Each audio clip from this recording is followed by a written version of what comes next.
Hi, peeps! Yes, you read it right. PR kami in just 2 months slash 68 days. If you want to know the details of our application, please watch till the end of the video. And don't forget to hit like and subscribe and share our YouTube channel. Thank you!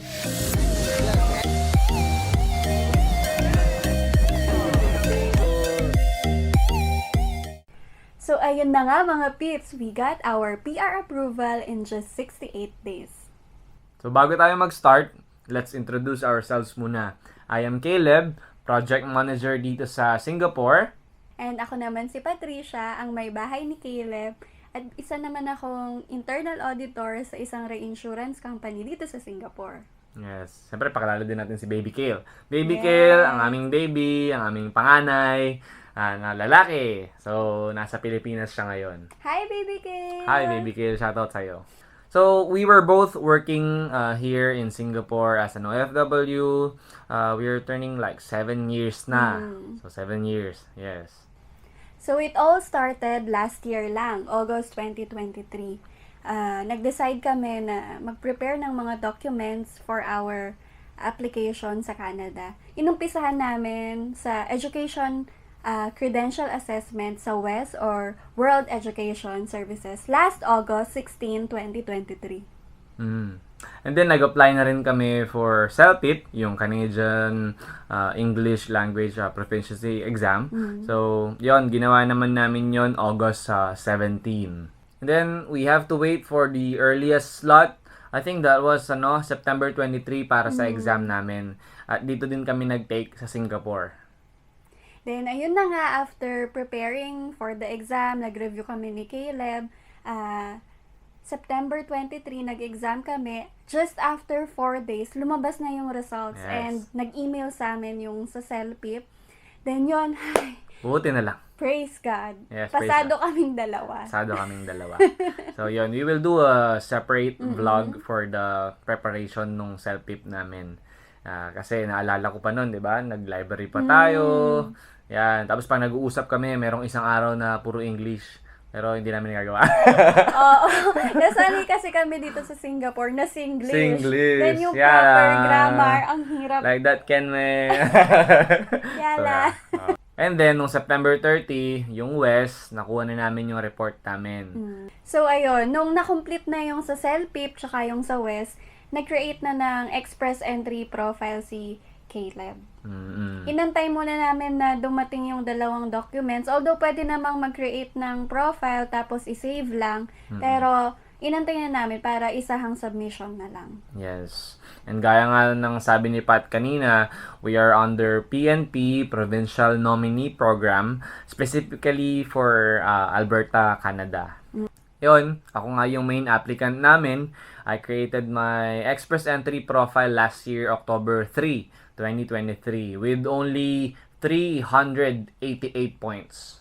Yes, and bakit nga ba kami nag-create ng express entry profile? Knowing na at that time, last year pa lang, nag-start na pag nagdodraw yung IRCC, ang ini-invite lang nila ay yung merong CRS score na 500 points and above. Imagine, 380 points lang, 388 points lang kami. kami. Tapos 500 points yung Ini-invite. ini-invite. Pero bakit nga ba? So, yun, our friend, syempre parang pamilya na rin sina Ate Soy and Ate Asiel. Shoutout nga pala sa inyo na nandyan na rin sa Alberta, Oo, Canada. ang laki ng tulong nila sa amin sa pag-prepare dito sa express entry journey namin, sa PR application Yes, namin. so they told us about the Alberta Immigration PNP program. Ito yung express entry stream under family connection and in-demand primary occupation. And then my sister, who is also a Canadian citizen lives in Alberta din. And as we check that time, yung NOC ko or yung NOC code sa occupation ko is 21301. Mechanical engineer kasi po ako dito. Nasa medium demand occupation lang siya nun. Pero at least, it's still in demand. Right? So, initially, ang plan talaga namin ni Caleb ay yung student pathway. Pero wala pa kasi kaming budget last year. Kaya tinry muna namin tong Express Entry profile kasi wala naman ngang bayad, 'di ba? Libre lang yung pag-create ng Express Entry Yes. profile. And then on October 5, just 2 days after I created my Express Entry profile, naka-receive na ako ng NOI! Yay! Praise God! NOI is Notification of Interest na nagsasabing interested ang Alberta sa amin. For Express Entry stream yon under Family Connection and In-Demand Primary Occupation. Yes, and naalala ko noon, nasa airport pa tayo pauwi ng Pinas para magbakasyon. Then, after niya ma-receive nga yung NOI, nag-reply siya agad na interested siya. And then, October 10, yon finally, ito na yung formal email na nagli-list ng mga documents na required para sa pag-apply dun sa provincial nominee program. And meron lang kaming 60 days to complete the documents. And after 2 weeks of preparation, we submitted the documents on October 24. Ang processing time sa Alberta PNP website that time is like 3 months. So, it's completely quiet for the months of November and December 2023. So, kabado, we were praying, basta will ni Lord, syempre, makukuha natin yon. So, in God's perfect time. Yes. And then, yun na nga, January 2, 2024, naka-receive kami ng email from Alberta. Yes. Imagine, New Year! Yeah, napakaganda ng pasok ng New Year. So, January 2. Na-receive ni Caleb yung nomination certificate. And syempre, agad kong in-accept yun sa Express Entry profile ko. And then, nakalink na agad yung update na na-nominate na ako. Automatically yon plus 600 points. Imagine, from 388 points, plus 600, 900 points na yun. And then, syempre, kapag mas mataas sa 500, mas malaki yung tsansa na mabigyan ka ng invitation to apply for permanent residency.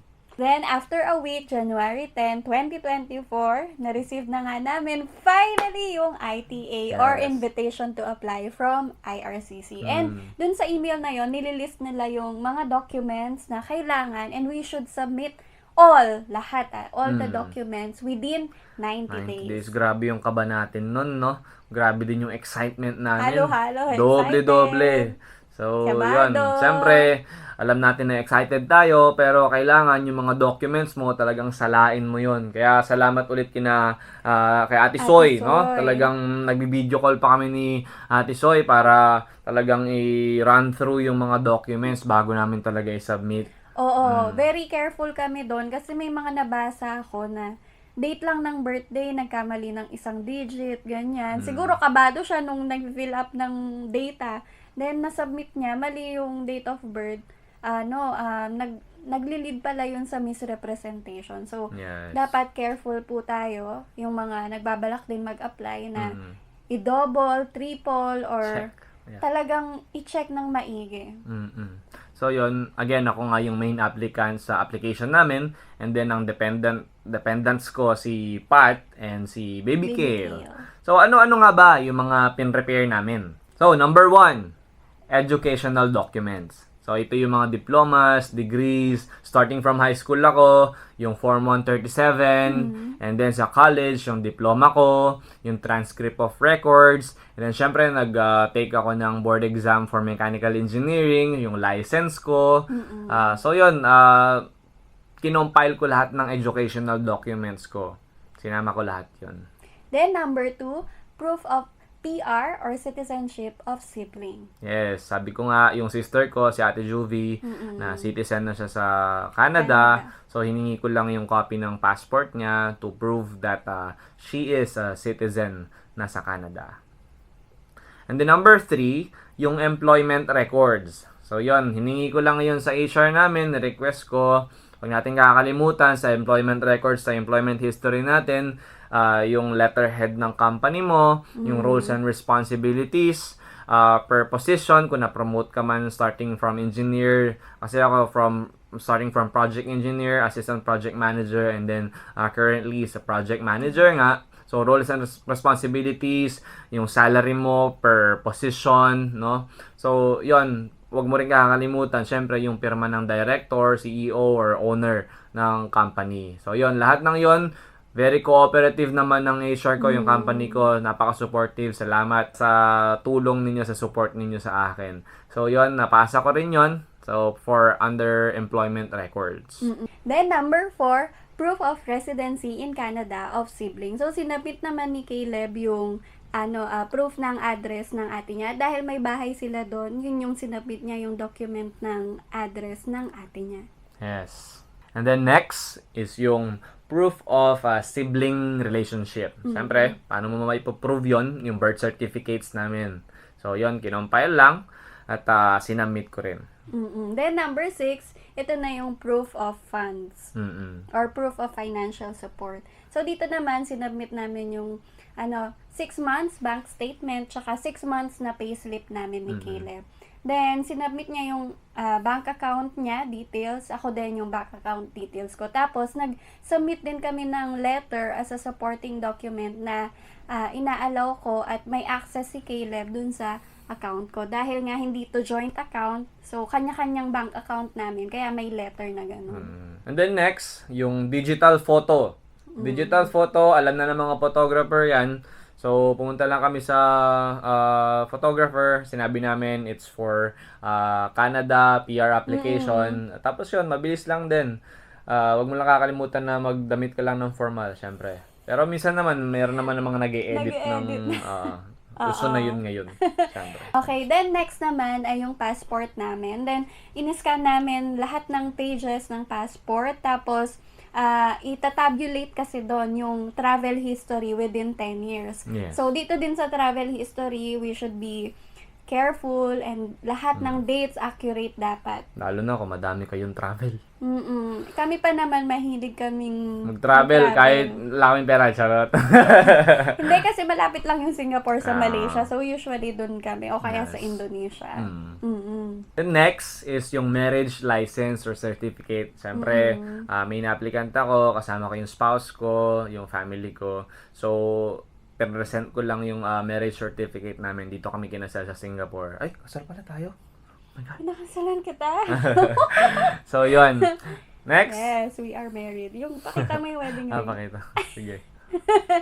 Okay, next naman ay yung police certificate or tinatawag nating police clearance. So, dalawa yung require sa amin dahil nakatira kami dito sa Singapore, kumuha kami dito, at saka sa Pinas, NBI clearance. Yes. And lastly, ito kasi yung last na to is yung proof of upfront medical exam. Pero starting last year October kasi, hindi na nila nire-require yung upfront. Kumbaga, in the later part na siya nire-request kung kailangan. So, dito, mag-upload ka lang ng blank page. As in, PDF mo lang yung yung blank white page. Tapos, yun lang yung isasubmit mo. Don't worry, hindi mare-reject yan dahil doon. Pero, dahil kailangan lang is blank page.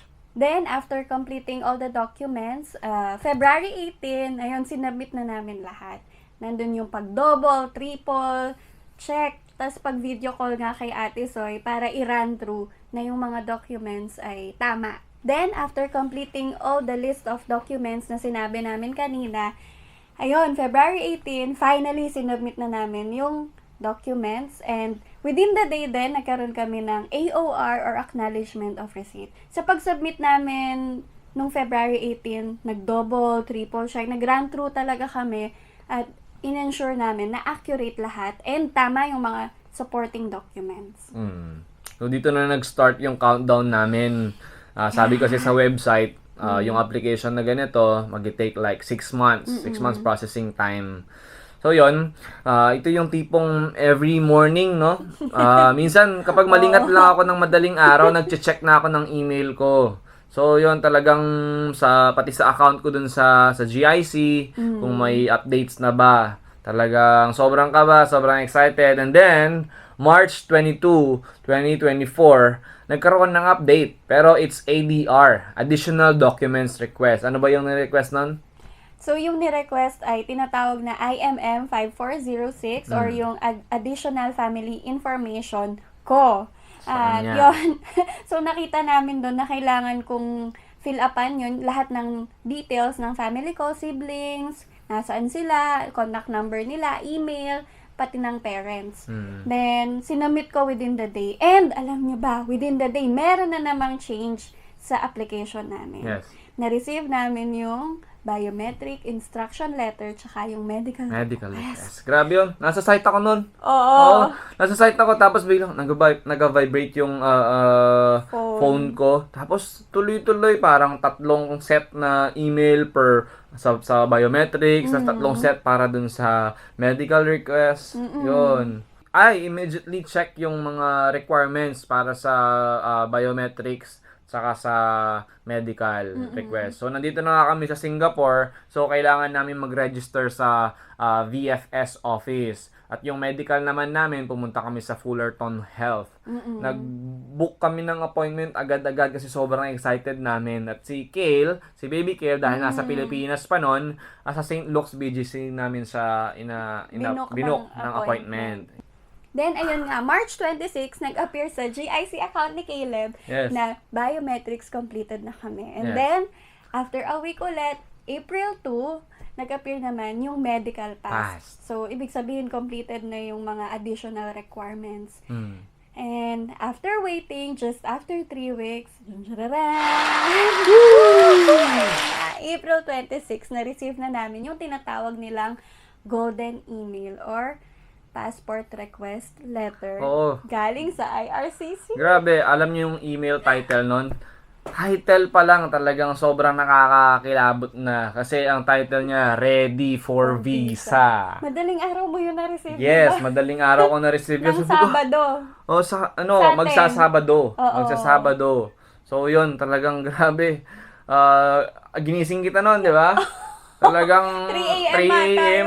Isipin yun, sino ba naman mag-check ng email ng 3 a.m.? Di ba? Ako lang yun. Oo. Ayun. On April 29, sinabit na namin yung passport namin. Talagang Monday, no? Monday. Sinabit na namin yung passport namin. At sakto, nandito na rin si Baby Kale nun. Sabay-sabay. Sabay-sabay at sama-sama na namin sinabit yung passport namin sa VFS. And on the same day din, may COPR expiry date na dun sa tracker namin. Which confirms na 100% talagang approved na yung application namin. Thank God. Praise God, no? Praise God. Then, finally, May 10, 2024, na-receive na namin yung passport namin with visa and yung COPR namin or Certificate of Permanent Residency sa Canada. Amen. Sa Diyos ang papuri at pasasalamat. No? To God be the glory po. It was never an easy journey. Yes. Talagang kapag doon ka talaga pinlanong dalhin ni Lord, talagang mangyayari. So yon, sa lahat ng mga nagbabalak na mag-apply ng Express Entry Profile, huwag kayong mawawalan ng pag-asa. Talagang kapag pinlano sa inyo ng Panginoon, ng Diyos, talagang ibibigay sa atin yan. Maraming salamat sa panonood ninyo. Again, ako nga si Caleb. And ako naman si Pat. At yung Baby Kale. Si Baby Kale namin na nasa Pilipinas. At kami ang Santos Live. Bye-bye! For I know the plans I have for you, declares the Lord, plans to prosper you and not to harm you, plans to give you hope and a future. Jeremiah 29 verse 11.